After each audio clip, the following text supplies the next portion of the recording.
The first time I heard someone knocking on my apartment door, it was 2:17 in the morning. 3 knocks. Slow, quiet, then nothing. I was lying in bed, staring at the ceiling. For a few seconds, I didn't move. I lived alone on the 4th floor of an old apartment building in a small town called Fairview. The building was almost 70 years old. The elevators didn't work properly. The pipes made strange noises at night, and the walls were so thin that I could hear my neighbors arguing through them. But I had never heard anyone knocking on my door at 2 in the morning. I checked my phone. 2:17 a.m. I waited. Nothing. Then came 3 more knocks. Knock, knock, knock. I got out of bed. I walked toward the door. Before I reached it, someone whispered from the hallway, "Daniel." I froze. It was my name. I looked through the peephole. The hallway was empty. The light above the elevator flickered. Nobody was there. I didn't open the door. After about 30 seconds, I heard footsteps walking away. I waited until morning. The next day, I asked the woman who lived across the hall if she had heard anything.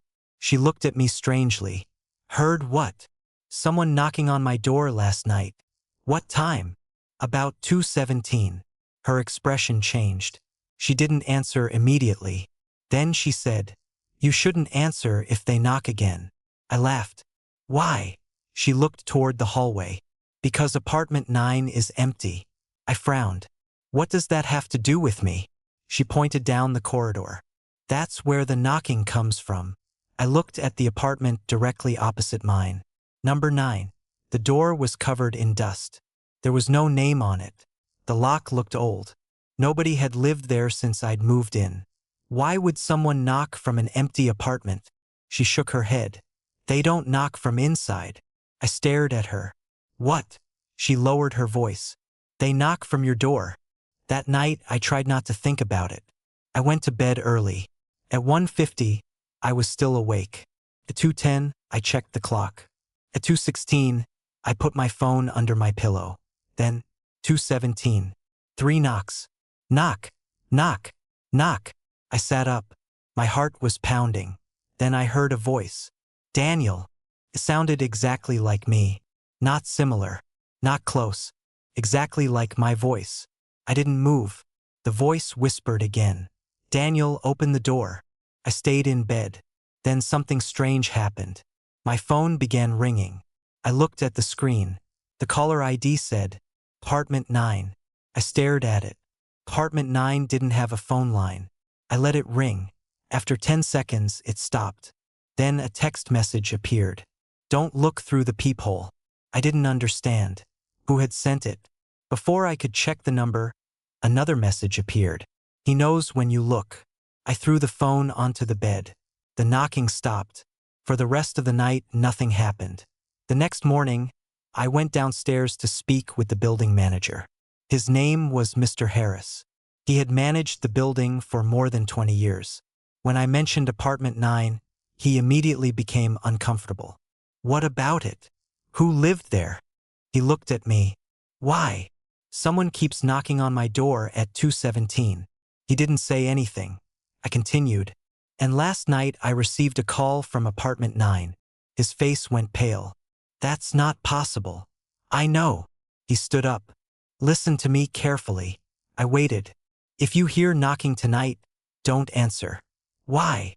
He looked around the office. Then he said, "Because that's what happened to the last person." "What last person?" He didn't answer. I grabbed his arm. "What happened?" He pulled away. "Go home, Daniel. Tell me." He sighed. Then he opened an old filing cabinet. He pulled out a folder. Inside was a photograph. A young man, maybe 25, brown hair, blue shirt, smiling. Mr. Harris placed it on the desk. This was Michael. What happened to him? He lived in apartment 10. I looked at the photograph.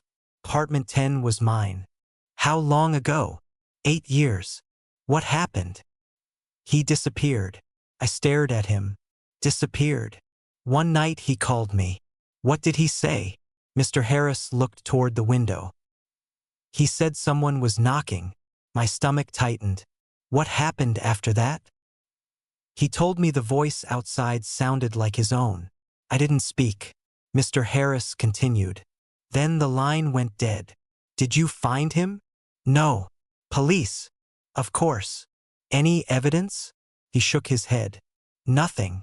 I looked at the photograph again. Why didn't you tell me this before I moved in? He looked ashamed. Because nobody knows what happened. I left the office. That evening, I searched online for Michael. I found an old local newspaper article. Local man missing after midnight disappearance.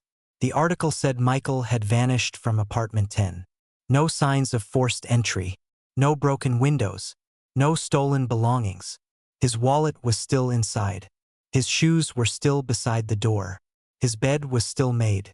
But one detail caught my attention. The article mentioned that Michael had complained to neighbors about hearing knocking at exactly 2:17 every night. I stared at the screen. Then I noticed something else. The article included a photograph of the hallway. Apartment 9 was visible in the background. The door looked exactly the same as it did now, except there was something written on it. A small number, 10. I zoomed in. It looked like someone had painted over the old apartment number. I checked my own apartment, number 10. I suddenly felt cold. At 11:30 p.m., I called my friend Alex. I told him everything. He laughed. You're letting an old building freak you out. Come stay here tonight. Why? Just do it. He agreed. He arrived around midnight. We watched movies, talked, made jokes. 2 a.m., everything was normal. 2:16, Alex looked at the clock. 1 minute. I didn't answer. 2:17. 3 knocks. Knock, knock, knock. Alex stopped smiling. Okay. I looked at him. Now you believe me? He nodded slowly. Then came the voice. Daniel. Alex looked at me. That's you. I shook my head. No. The voice came again. Daniel, open the door. Alex whispered. That's definitely your voice. We stayed silent. Then the voice changed. It became Alex's voice. Daniel, it's me. Alex's face went white. I didn't say that. The voice laughed. Then it became my mother's voice. Daniel, please open the door. I hadn't heard my mother's voice in months. Alex looked at me. Don't. The knocking stopped. Then we heard something moving inside apartment 9. A chair scraping across the floor. Slowly. Then footsteps. Walking toward the wall between our apartments. 1 step. 2. 3. Then silence. Alex whispered. Is someone living in there? I shook my head. No. He stood up. We're leaving. We opened the front door. The hallway was empty. We stepped outside. Then Alex stopped. Daniel. What? He pointed toward apartment 9. The door was slightly open. I stared at it. It had been locked before. Alex whispered. Close it. I shook my head. Don't touch it. We backed away. Then the door slowly opened wider. Inside was complete darkness. And from inside the apartment, I heard my own voice. Daniel. I ran. Alex ran with me. We didn't stop until we reached the stairs. We spent the night at a hotel.